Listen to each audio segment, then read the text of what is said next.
The community of Weston is very community spirited. It's a seaside resort, so it has its challenges like every other seaside resort.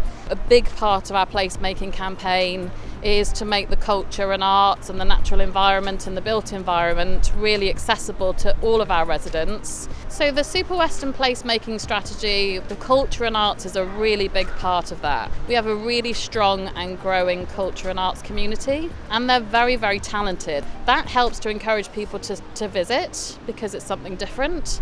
It also gives our residents a real sense of pride of the town. It's definitely on the up culturally. With online shopping and everything, people can end up sort of not coming into town for anything and not meeting their neighbours and not having the opportunities to gather that we're used to as humans. So I think it's really important to give people some kind of focus and a reason to come into town and celebrate the place they live. We all know how quickly a place can slide into some serious disrepair and become an uninhabitable and an unsafe place. So by keeping a bit of pride in it and keeping things going that will attract people, we give the place a great facelift that it constantly needs and keep the town centre alive. Historic England were fundamental in supporting us developing Weston and its unique heritage. They have funded our capital programme of work, restoring Walker and Ling, Fork and Ale and other buildings in Weston, and it includes a lot of trying to get people to really understand the beauty of Weston and feel part of Weston.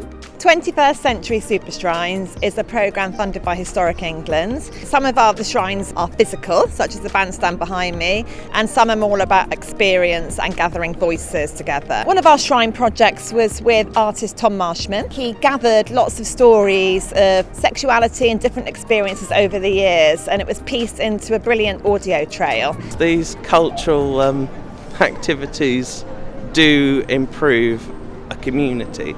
These are things that bring community together, especially the LGBT community that can feel unheard and a voice in the community that needs to be heard.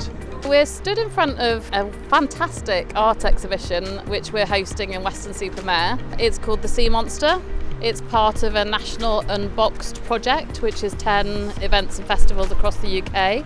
And we have a recycled North Sea platform, and it's a big part of a culture and arts festival that we've had in Weston this year. The Weston Presents came about, it was initiated by the community manager for Sea Monster, who initiated a series of community think tanks, and from those conversations we developed a whole series of events and activities that were led and designed by the local community. And that ranged from really small interventions like the things you see behind me, the poetry in the shelters, to really large events such as the Climate Carnival.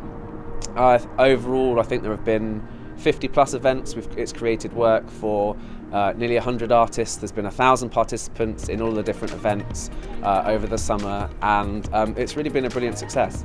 The work that Fiona and Tom from Culture Weston have done has been extremely important for Weston-super-Mare. I think in Weston it's a massive part of the local community. Yeah, there is an underground scene of people working together and supporting one another, and as we're getting pushed out of Bristol, as there's less places to afford to buy, artists are generally kind of moving towards the coastal towns or places which are way more affordable, so you do see more creativity happening.